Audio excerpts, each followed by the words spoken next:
Hi, welcome.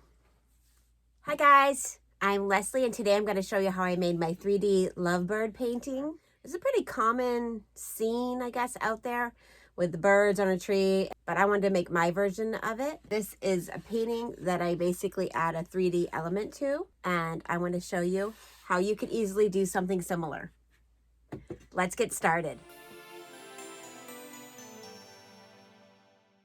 I want to start by showing you my design process on the computer. I begin with this tree design that I previously made from a different project, and then I basically am chopping up my tree and reconfiguring it into a new tree design for this project. I want a cherry blossom tree where these two birds sit on a branch, and that's my design. It's just a simple design. I want to put this decor on my mantle for Valentine's month. Now I'm just making a simple bird just with circles and ovals and triangles. Very easy.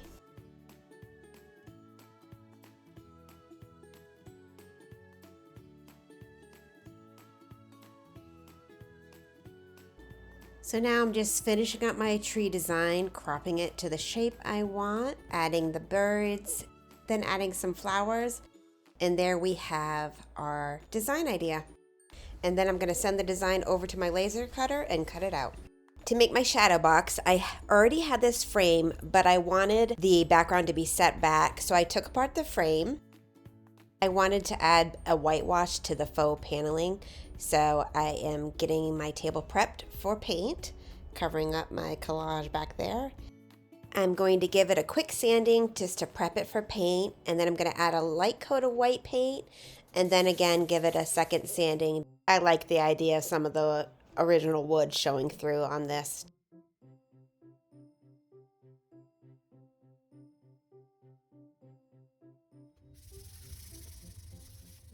Since I changed the original design of this frame, I had to add my own little brackets to be able to hold the back in place. All right, guys, today I want to show you how I make 3D bark or textured bark.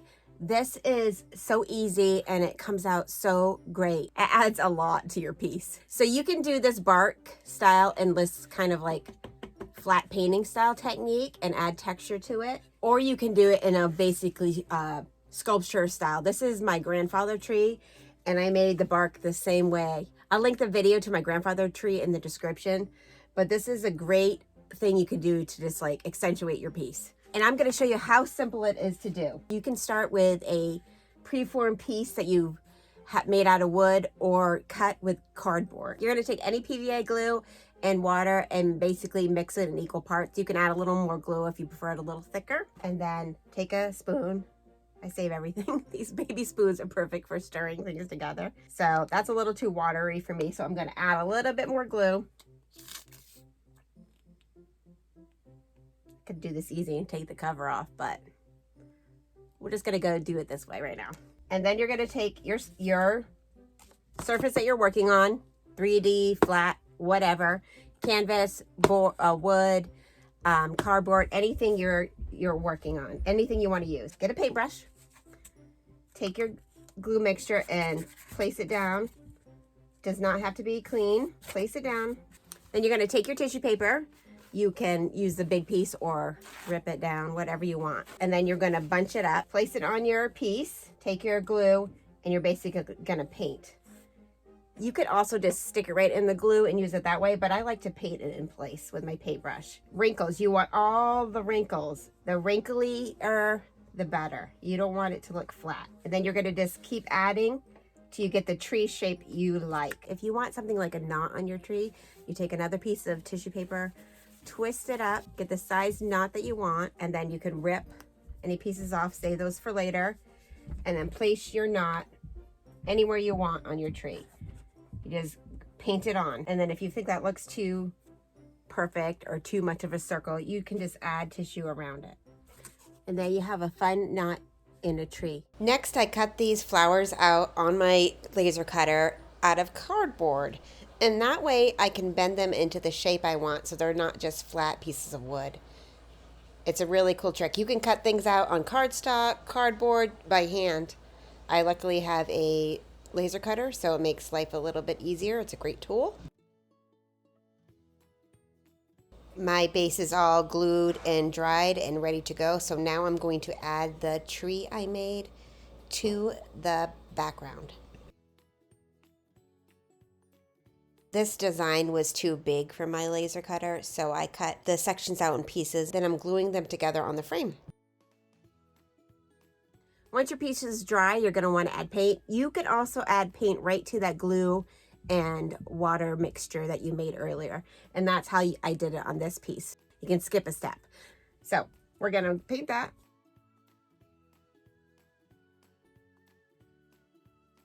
Once that step is done, you're going to add your next layer. Get one of your beat up brushes. I keep all my brushes because they make really good texture tools when they're beat up. So take some brown and you're going to wipe most of that brown off. So go in and dry brush all over your tree. So this is a little bit tricky to see right now. So next I want to add a little bit of white. So if you don't want brown in your tree, you can go with grays as well. All right, once that layer is dry, go over it with some white or tan or light gray, whatever you want to use, and do that all over your, and that's going to bring out all those crinkles and bumps and everything else. It's going to bring out all those other textures, and you can keep doing this. Now, if you feel like you made a spot too light, you could just go back over with your black dry brush into that spot. Like maybe the knot I want a little darker, or I want a little shading on one side. Just go back and forth until you think you have the tree bark texture that you like. Now I'm just going to add all those flowers that I made. I painted them light pink to dark pink.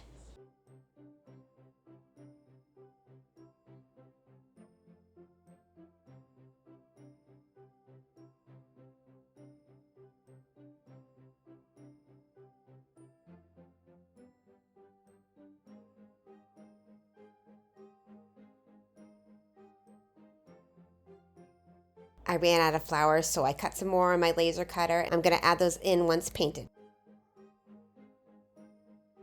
So here I just want to add a little bit of ground to my design. So I'm using tinfoil as a filler, pressing that down as tight as possible, and then I'm adding the same tissue paper and watered down glue just to cover that.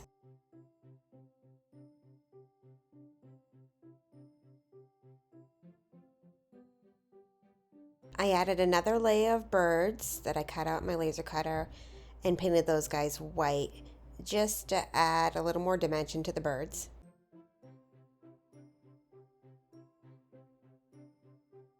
Adding some more cherry blossoms.